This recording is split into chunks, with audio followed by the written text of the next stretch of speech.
Absolutely. I'll give you a more expansive, richly detailed version that naturally flows like a true American story being told in one go, with all the highs, lows, and raw emotions you'd expect if I were actually sitting down, talking through this mess with a friend on a lazy Sunday afternoon. Buckle up, because this isn't just a tale about ugly tires. It's about standing your ground when common sense leaves the building. You ever wake up thinking you know how your day's gonna go, only to have the universe slap you in the face before you even finish your first cup of coffee? That was me, just a regular Saturday morning, sunlight pouring through the blinds, birds chirping out front, and me half awake, scrolling through my phone. I was hoping for a weather update, maybe a message from my buddy about grabbing breakfast at our usual spot, but instead I got blindsided by a text that made my blood run cold. Your truck has been towed due to HOA violations. Come claim it immediately. I sat up so fast I nearly threw my back out. I stared at that message, reading it again and again, trying to make sense of it, because my truck, that beat-up but beloved hunk of American steel, was my pride and joy. The idea that it was gone, just like that, over some supposed violation, didn't even register. I leapt out of bed, ran outside in pajama pants and an old t-shirt, hoping against hope it was some kind of mistake. But the driveway was empty. Just an oil spot where my truck used to sit, and the rest of the world carrying on like nothing happened. Let me tell you, anger doesn't even begin to cover what I felt. I walked back inside, heart pounding, fingers shaking as I tried to make sense of it. I dug through my messages, looking for a warning or at least a heads up, but there was nothing. That's when I called the HOA office, got routed through a maze of press 1 for this, press 2 for that, until finally I landed on Linda, the woman whose whole personality is built out of rules and condescension. Linda, thin-lipped, voice like she'd swallowed a lemon, always ready to tell you why your mailbox is 2 inches too high or your Christmas lights are 3 days late coming down. Your vehicle was in violation of the HOA's aesthetic guidelines, she said, flat as a pancake. Specifically, your truck tires have been deemed unsightly by multiple residents. I actually laughed. You're kidding, right? I asked, thinking there's no way this is real. Ugly tires isn't a crime where I come from. But Linda was serious as a heart attack. She even told me, almost with pride, that several complaints had been filed, like I'd committed some great offense against suburbia. Look, I know my tires aren't pretty. They're built for work, gravel, mud, snow, hauling gear up into the hills, not some weekend car show. But in this neighborhood, I guess heavy duty equals threat to the HOA. And you know, the more I tried to reason with her, the clearer it became. This wasn't about tires, or rules, or community values. This was personal. Maybe it was Linda. Maybe it was a couple of bored neighbors. Maybe they just didn't like seeing someone with a little dirt under their fingernails park on their precious block. But I wasn't about to let it go. I threw on some jeans, grabbed my keys, and drove. Well, borrowed my wife's car and drove, down to the impound lot. The whole way there, I was rehearsing what I'd say, hoping for some kind of sanity to prevail. But the guy at the counter barely looked up when I explained why I was there. HOA, huh? He said, sliding a clipboard across the counter. Yeah, we get a lot of those. That should have been my first clue this rabbit hole went deeper than I thought. The bill he handed me was obscene. Hundreds of dollars. And the worst part?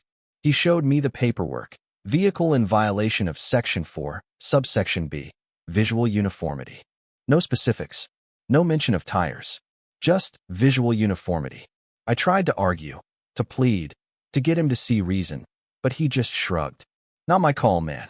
You gotta take it up with your HOA.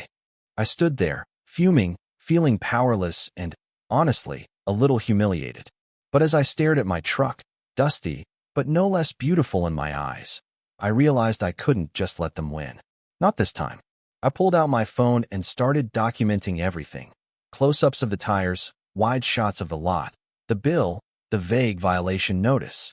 If Linda wanted a fight, she was about to get one. That night, I sat at my computer for hours, drafting the mother of all emails. You know how sometimes you start writing angry, but by the time you finish, you're deadly calm? That was me. I pulled up the HOA bylaws, highlighted every section that had nothing to do with tire aesthetics, attached my photos, added a detailed timeline, and finished with a line that still makes me proud. Unless you can provide evidence that my tires are in violation of a written, agreed-upon rule, I expect immediate reimbursement of all fees and the return of my vehicle. I hit send, feeling a surge of satisfaction. I figured, maybe, just maybe, this would knock some sense into them. Instead, next morning, I get Linda's reply. The board stands by its decision. Please settle the storage fees at your earliest convenience. No apology, no explanation. Just a corporate brush-off. That was the moment I decided to go nuclear. I called up my old buddy Nick, a real estate lawyer, sharp as a tack, and no fan of HOAs. I told him the story, and he laughed so hard he almost dropped the phone. Ugly tires, he said. You're kidding. But when I sent him the documentation, he got serious real fast. This is textbook overreach. You want to take this all the way? I said, hell yes. Nick helped me draft a formal demand letter, citing the HOA's own bylaws, pointing out the total lack of any mention of tire aesthetics, warning them that continued enforcement of arbitrary rules could open them up to legal action. He even CC'd the HOA's own attorney, just to make sure nobody could claim ignorance. I sent the letter and waited. Word must have spread, because within a day, my phone started blowing up, texts from neighbors, DMs on the community app, even a couple of folks knocking on my door. Turns out, I wasn't the only one Linda had tried to steamroll. People started sharing their own run-ins. One guy fined for having a flag that wasn't regulation size. Another family hassled about the color of their recycling bins. I realized I was fighting not just for myself, but for every poor soul Linda had bullied over the years. Meanwhile, Linda wasn't backing down. She fired off another notice, this time claiming my truck had obstructed the view of a common area, complete fabrication. But this time I was ready. I fired back with time-stamped photos showing my truck parked legally, emails from the HOA itself confirming the only complaint was about tires, and a clear demand for reimbursement. I copied the whole board, their lawyer, and, just for fun, the city code enforcement office. You could feel the tension building in the neighborhood. People started picking sides. Some whispered support at the mailbox, others just watched, curious to see if anyone could actually win against the HOA. Then came the twist. Out of nowhere, one of the newer board members, Mike, reached out to me privately. He said he'd always thought Linda was a little extreme, and that several board members were quietly rooting for me. That was the first crack in Linda's armor. A couple days later, I got an official invite to a special board meeting. This time, it wasn't Linda sending the notice. It was the board president himself. I showed up with Nick, all my documentation in a fat folder, and the kind of confidence you only get when you know you're right. Linda was there, trying to look calm, but clearly rattled. The meeting started tense, with Linda running through her list of violations. But as I laid out my evidence, point by point, you could see the board members' expressions changing. First confusion, then embarrassment, then outright annoyance at her. The board started asking Linda hard questions. Where exactly in the rules does it mention tires? Why were there no warnings sent? Why the rush to tow? She had no answers. Mike, the new guy, spoke up. We can't keep enforcing fake rules. This is going to bite us. I sat back, letting the silence speak for itself. After an hour, they called a vote. It wasn't even close. My truck was to be released immediately, all fees reimbursed, and the board would review its enforcement policies going forward. I'll never forget Linda's face, pure disbelief, then rage, then something like defeat. As I walked out, Mike shook my hand and said, "Thanks for standing up. A lot of folks owe you. But here's the thing. Winning felt amazing, but it was what happened next that really stuck with me. The neighborhood changed. People who'd never spoken up before started to share their stories. A few weeks later, I heard Linda was stepping down for personal reasons. The board started talking about revising the rules, even inviting residents to help rewrite them. Suddenly, the HOA felt like a community again, not a dictatorship.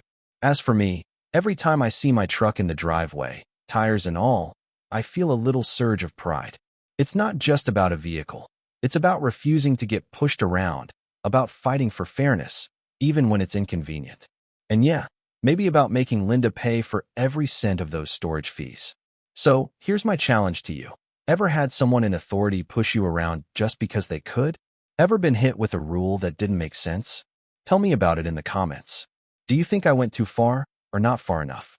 Should we be stricter about neighborhood rules? Or is there such a thing as too much control?